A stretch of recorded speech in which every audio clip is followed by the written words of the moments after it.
enjoying the sunshine outside. I certainly am, Joe. I am looking on the bright side, looking for real economic growth. I'm going to be talking to 3 entrepreneurs that, despite the recession, are leading the way. And who'd have thought it? It was all down to phone apps, flooring and cupcakes.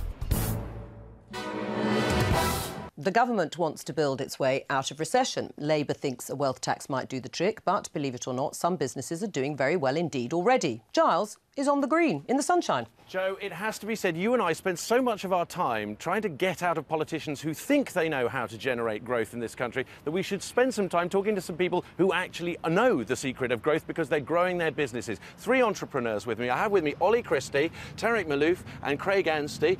Your company, Neon Play, makes phone apps, got a fantastic bakery, 5 shops across the smarter parts of London, and you restore floors. That's right.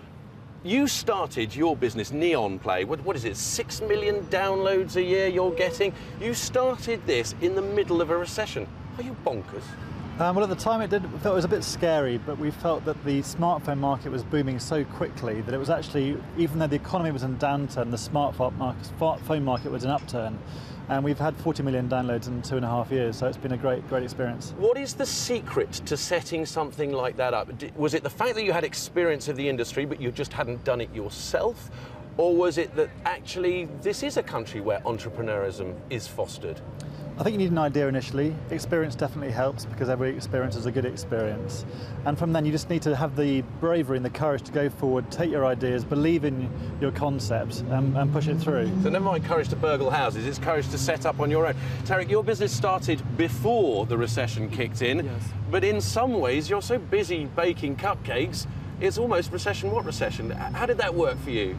Well, yes, we were always busy from almost day one, and we just kind of didn't even realize there was a recession. It sounds silly, but we've always been busy and kept on going. With a 5 million turnover, that's pretty successful stuff. What's interesting about you is, of the other 2, you are employing a huge number of people. That's 120 people. Every time you put on a new shop and new growth, you can stand up and say, I'm actually generating employment. That's true. Each new shop will have about 20 to 25 new hires, I suppose, yeah. So. You can't do that, though. I mean, it's not that you're not generating employment, you're generating wealth, but there's nothing like in the employment on that scale, is it? No, we're very small. We have 5 people that we employ at the moment, but we've kind of reached our capacity, if you like. We've grown over the last couple of years, and we're at that stage now where we need to make that next step up. Is that your economic capacity, where your business is at, or because the climate is such, through regulation or whatever, that means you couldn't employ more? No, it's a bit of both. We're taking on as much work as we can do. It's not because there's not work out there, it's because we literally reached our capacity. So we're at that stage now where we need to look at employing more people to be able to take on the extra workload that we've got. Now, you played a lot of football, and then you went to university, and then you immediately set up a flooring company. I mean, yeah, because as you do. Yep. Do you think this country is somewhere that fosters entrepreneurialism? I think there are a lot of people out there that can do what the 3 of us have done and start their own business and move forward.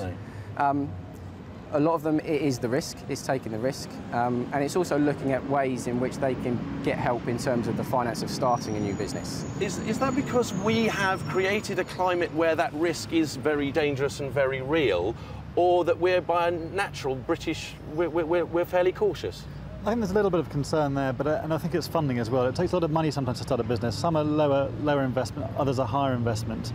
But the more the government can help in that area, it's clearly going to be beneficial to boost funding. What would the government, one thing the government could do for someone like you that would make life easier and you could grow even more? It's more a local government thing. Its business rates are really, really high if you have actual shops. And what about for you 2 national insurance contributions? Yeah, it's difficult for us because we employ a small number of people. There's obviously employers' national insurance contributions we have to pay every time we take on a new member of staff. So that has a big effect on whether or not we do take on people. We have to factor that into our budget. The other thing for us, because we deal a lot with the consumer, is the level of VAT at the moment. Would you all agree that VAT is a problem? Yes. It is. I think NI is very important. I think a small company should have no NI for the first 10 employees because that first getting the company off the ground is the hardest stage of any business. And if the government can stop that. Good growth stories there from 3 people. Good messages for politicians about what they can do. The only dark side is we aren't awash with cupcakes, and that's because somebody forgot. Never mind. Back to you, Joe.